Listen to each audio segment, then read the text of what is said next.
Bonsoir à tous, bienvenue sur la chaîne toujours proche des populations. Merci de choisir RTU2 pour vous informer à la une de l'actualité de ce week-end. L'escale 225 nous conduira ce soir au cœur du Festival international du rire du canton d'Ohan dans le centre de la Côte d'Ivoire. Un événement qui allie valeurs culturelles et rire pour resserrer les liens de fraternité, découverte dans quelques instants.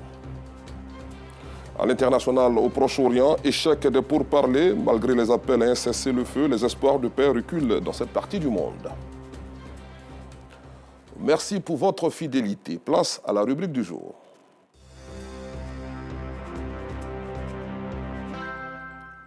Direction le centre de la Côte d'Ivoire, précisément dans le canton d'Ohan, groupe de Walebo, dans le département de Bouaké, où les jeunes conduits par l'humoriste Didier Laflamme de l'Instangué souhaitent l'union de tous les fils, filles et cadres pour le développement de la localité. Ils ont donc mis en place un festival qui allie valeurs culturelles et rire pour resserrer les liens de fraternité. Avec nos reporters Kader Bachil, Dao Djakarija et Théodore Zouzou, découvrons cet événement. Les 33 villages d'Ong se sont donné rendez-vous à Benekwassikro, chef-lieu du canton, sur l'axe Bouaké-Sakassou, dans la région de Gbeke, pour le Festival international du riz du canton d'Ong, Firidong. Ce notable est habillé de façon particulière. C'est l'habillement recommandé pour la circonstance. Le lieu de rencontre est la place publique du village. Le pagne tissé baoulé ou, à défaut, le pagne industriel attaché de la même manière. Ce sont les notables ou les chefs de village. Le chef canton donne le top départ de Firidom. Soyez les bienvenus, je déclare le festival ouvert. Puis, l'identité culturelle de Benekwassikro, le Golitama, avec une invitation des masques, a fait montre de leur talent.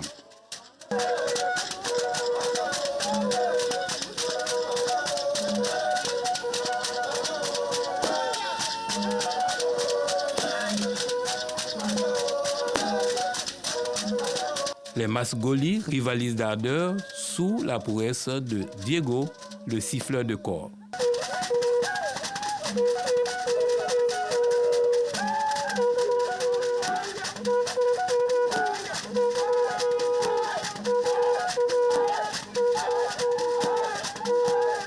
Cette rivalité se termine dans la concession et une accolade des masses pour traduire l'unicité recherchée par les organisateurs du festival des danses et de l'humour. Une manière de consolider la fraternité, l'union et le vivre ensemble des enfants des 33 villages du canton d'Ohm. Ce festival est le bienvenu parce que ça permettra de rehausser l'image du canton d'Ohm.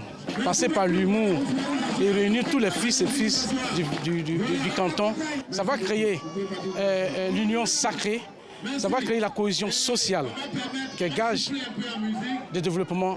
Puis un intermède d'humour. Mesdames et messieurs, je voudrais très sincèrement vous dire que c'est une grande joie qui nous anime. Vous voyez, c'est ça la Côte d'Ivoire. Nous voyons tous les villages qui sont réunis. Voilà. Nous parlons de cohésion, nous parlons d'unité, nous parlons de brassage. La jeune génération n'est pas familiarisée avec nos valeurs culturelles. Et ces différentes occasions que les initiateurs offrent à nos populations de se familiariser avec le patrimoine culturel sont des occasions pour que la pérennité soit assurée.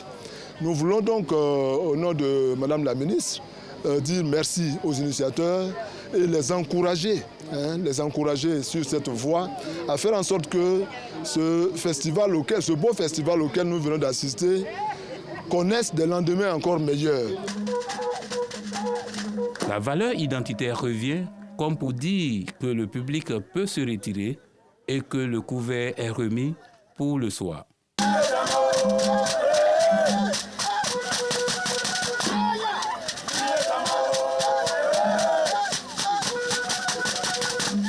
La nuit venue, c'est un autre décor qui nous accueille. Une place publique noire de monde face à un podium. À l'entrée de l'espace, des personnes pour l'occasion sont devenues des restauratrices. Je fais la couture. Comme aujourd'hui, il y a une animation, donc comme je n'ai rien à faire, c'est le week-end. C'est pour cela que je suis venue vendre un peu de la salade. Je suis maçon. Je suis sorti environ avec 5 poulets. Les 5 poulets sont finis. Je pense que c'est une bonne chose. C'est une bonne occasion pour moi de me faire un peu d'argent. Une activité qui vient résoudre les difficultés de restauration des populations venues des autres villages. Je viens de Tchelekro. Ces œufs-là, nous ne pouvons pas manger. Si on n'a pas venu ici, là, on ne peut pas retourner à la maison pour aller manger, puisqu'on a faim. Mon village, en tout cas, c'est loin. Les brasseries, elles, se frottent les mains. Pendant ce temps, le Goli se fait entendre, cette fois, sur un album discographique pour la levée du rideau.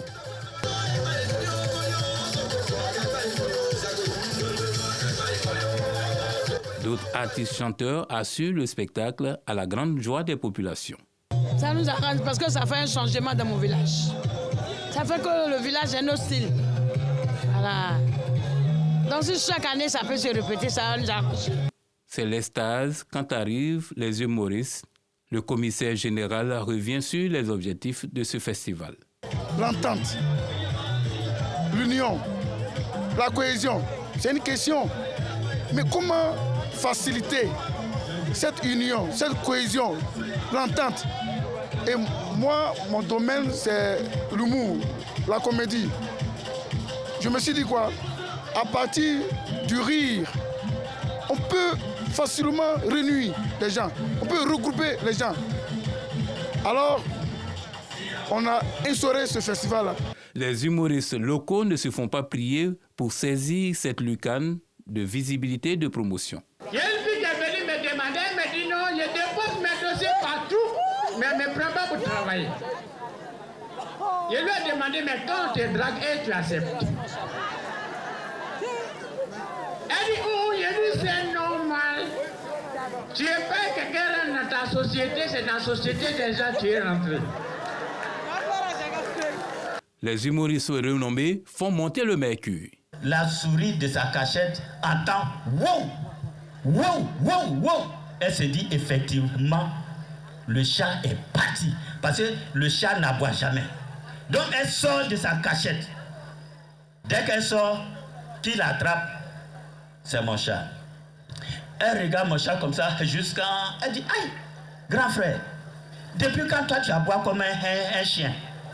Il dit, mon frère, les temps sont tellement durs, si tu n'es pas bilingue, tu ne peux pas réussir. Le festival apporte la joie, le rire. Comme on dit, le rire est thérapeutique. Donc nous sommes venus rire avec la population de Dong. Le commissaire général, la flamme de l'Instangué, profite de l'occasion pour appeler les cadres à s'unir autour du Firidom. À la population, aux cadres, Firidom doit perdurer. Première édition, deuxième édition, troisième édition. Il faut que chaque année, on se retrouve ici, dans le canton de Dong, pour célébrer l'excellence, pour célébrer la culture, pour célébrer l'art. On a besoin de vous. Le Festival international du riz du canton Dong est à sa première édition. Cette lucane qui allie danse traditionnelle, musique moderne et riz vise à booster le tourisme ivoirien ainsi que le développement du canton Dong. Et puis, attends. Oui, toi-même tu sais que moi je fais rien. Il y a enlevé ça, c'est un homme là où? Ah bon, toi tu fais rien et puis tu dors pas. Tu penses que j'ai dit tu en as le sang, c'est chaque fin du mois. Maintenant là, ce qui me fait plus facile dans ça, elle va pas coucher ici. Tu sais en Europe là, mais si elle ne va pas coucher en France. Belle initiative des jeunes du canton Dong qui ont compris que la culture peut jouer un rôle primordial dans les dynamiques de développement. Parlons environnement à présent. Les jardins publics sont des espaces verts, de loisirs et de détente pour le grand public. Dans la ville de Korogo, un jardin public est pris d'assaut par des visiteurs qui y passent de bons moments en famille ou entre amis.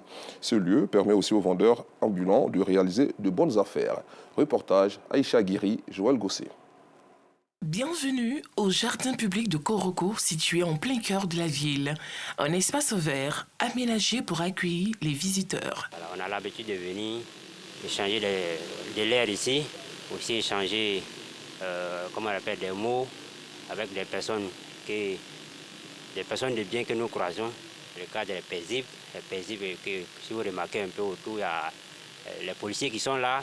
En cas d'incident, je pense que nous sommes en sécurité. Si je suis à la maison, je décide comme ça de venir me reposer ici un peu, bon, mais libérer un peu de quelques soucis, quoi. En tout cas, le cadre, c'est bien beau. On voit même la présence de la sécurité. Voilà. Voilà, c'est un lieu qui est très propice. Quand on vient ici, on est à l'aise, quoi. On n'est pas perturbé par quoi que ce soit. Ici, tout est fait à partir de matériaux locaux. Les meubles, la toiture faite en paille et les places assises en bois et en bambou. Les arbres du jardin épousent les couleurs du drapeau ivoirien, orange, blanc et vert. Les visiteurs profitent de cet espace reposant pour des séances de photos à côté des statues qui valorisent bien la culture africaine. C'est très joli, très propre. Je suis venu avec la famille pour en profiter encore parce que la dernière fois, ils n'étaient pas avec moi. J'apprécie bien le cadre avec les arbres, les sièges et autres, et également avec les statues faites en béton. L'affluence de visiteurs, une aubaine pour les vendeurs ambulants qui n'hésitent pas à proposer leurs marchandises. Comme le coin est beau, on vient se promener ici pour gagner les 100, 500. En tout cas, on ne se déroule pas mal ici. Ça va et ça se passe bien aussi. L'air pur et le cadre reposant est propice à la méditation, mais aussi le refuge des riverains. La sublime décoration fait de ce lieu un cadre idéal pour passer de moments conviviaux. Environnement toujours, depuis l'interdiction des charrettes par les autorités communales de Koumassi, les tricycles les ont remplacés. Aujourd'hui, ils sont devenus des moyens de transport efficaces et utiles pour les marchandises. Les tricycles permettent aussi aux conducteurs de fournir moins d'efforts physiques et mettent les clients en confiance, selon nos reporters Aïcha Guiri et Georgette Ido Fofana. Commune de Koumassi, quartier Soweto. Désormais, ce sont les tricycles qui transportent les marchandises en lieu et place des charrettes. Les charrettes, interdites depuis le mois d'avril dernier par le gouverneur du district d'Abidjan. Le constat est clair. Les tricycles font le bonheur des populations. Dans notre eau, il y a fatigue, mais vraiment, dans mon toit, on peut dire merci, alhamdulillah. Parce qu'avant, quand on poussait notre eau, vraiment, on souffre. Quand le maire est venu, il nous a arrangé. Tu montes, tu roules seulement, tu t'en déposé, chap, tu viens. Avec le tricycle, vraiment, ça nous emporte plus. Voilà mon casque là-bas. Bon, vraiment, ça nous sécurité trop. Parce que quand tu roules, tu n'as pas de casque, c'est pas joli à voir.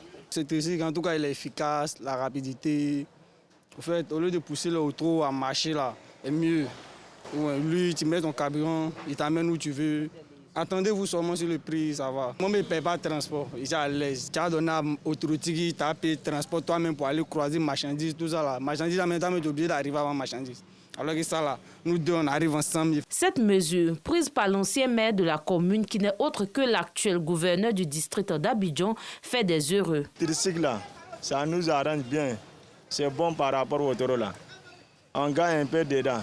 On ne peut même pas comparer avec Otoro. Ça nous arrange, c'est mieux que Otoro. On met les bagages dedans, il nous prend, il y a de la place pour monter, pour partir, tout ça. Si on prend ça, on n'est pas obligé de prendre encore voiture pour suivre ça. Selon le directeur des services socio-culturels et de la promotion humaine de la mairie de Koumassi, cette mesure vise à assainir la commune. C'est parti d'un constat comme dans d'autres communes. On avait des autos un peu partout, des pousse-pousse partout. Et dans la volonté de changement de l'image de la commune, le ministre maire Ibrahima Cissé Bakongo a décidé de remplacer le auto par les tricycles pour permettre à la commune de connaître un mieux-être, une meilleure organisation et chasser le désordre urbain. C'est en cela qu'en lieu et place des autos, on a dû mettre des tricycles. Et ça s'est fait, ça nous a donné véritablement un environnement sain. Un environnement organisé, un environnement qui était véritablement sous la responsabilité de la mairie, puisqu'il s'agissait pour nous de contrôler tous ces dispositifs de circulation dans la commune. Et le résultat, il est éloquent. L'avènement des tricycles dans la commune de Koumassi est bien perçu par les administrés. Une source de revenus pour les conducteurs de ces engins à 3 roues. À l'intérieur du pays, mais dans l'ouest cette fois, dans le département de Bangolo, les filles et fils de la sous-préfecture du Diéouzon parlent désormais d'une même voix. Les ressortissants de cette localité se sont réunis au sein d'une mutuelle pour impulser le développement et la cohésion sur la terre de leurs ancêtres. Le compte-rendu de Gervais Kouassi du bureau régional de RTIMA est commenté par Laurence Kakra. Il est militaire de carrière à la retraite. C'est à lui que revient la tâche de diriger la mutuelle pour le développement de la sous-préfecture de Dieuzon. Son investiture a rencontré l'assentiment des autorités préfectorales, des élus, cadres et chefs traditionnels de la région du Guémon. Le leitmotiv du président et de son bureau est de réunir les filles et fils de Dieuzon autour des idéaux de développement, mais surtout de cohésion et de paix. Nous sommes là pour réconcilier la population qui vont se mettre ensemble pour que nous développons notre village, notre ville. Nous sommes prêts pour relever les défis, aller vers les autorités, pour écrire, pour demander ce qui manque dans nos sous-préfectures. Parrain de la cérémonie, le président du conseil régional du Guémon, par ailleurs ministre délégué en charge des affaires maritimes, a exhorté les populations à regarder dans la même direction que le président de la République, Alassane Ouattara. Tout ce que pose comme acte le docteur Alassane Ouattara vise au développement des populations. Mais si dans un village, si dans une contrée quelconque, une sous-préfecture, il n'y a pas d'entente, il n'y a pas d'harmonie, mais le développement ne peut pas y être. Nous demandons que les filles et fils de Dieuzon soient ensemble. Dieu merci, ils ont épongé tout ce qu'il y a comme litige ici. C'est ce qui a fait que le préfet du département de Bangoulou nous a dit, Monsieur le ministre, vous pouvez venir maintenant les accompagner, leur donner les projets, parce que les enfants de Dieuzon sont unis. L'installation de la toute première mutuelle de Dieuzon restera gravée dans la mémoire collective de la sous-préfecture. Et puis à Agboville, dans la région de Lagné-Bitiassa, la société coopérative Sempa et Watibé ont organisé le tournoi Wa-Chocolat depuis le mardi dernier pour lutter contre le travail des enfants dans les champs de cacao. Une compétition qui a regroupé 8 équipes et qui a pris fin ce samedi en présence de notre reporter Asita Diara. Lutter contre le travail des enfants dans les champs de cacao est l'un des combats fondamentaux de la première dame de Côte d'Ivoire, Dominique Ouattara. Ce combat de la première dame, accueilli à bras ouverts par la société coopérative Simpa et Watibé. Les responsables de ces deux structures ont alors initié à Agoville, dans la région de Lagné-Bitiassa, un tournoi dénommé Wa-Chocolat. Objectif, permettre aux jeunes passionnés de football de se réunir pour montrer leurs performances afin d'être recrutés par des clubs nationaux et internationaux en vue de réaliser leur rêve, celui de devenir footballeur international. Ce tournoi est venu pour sensibiliser la population d'Agboville et les producteurs de Côte d'Ivoire pour que tout le monde puisse consommer le cacao et puisse enlever des enfants des champs pour les mettre à l'école et aussi les faire toucher le ballon. Par la chance, ils pourront être choisis et partir aussi être joueurs internationaux pour venir demain jouer pour la Côte d'Ivoire. Il y a 8 équipes que nous avons choisies, une équipe du Mali, avec l'équipe du Sénégal qui n'a pas pu venir, qui a été remplacée par l'équipe du Burkina.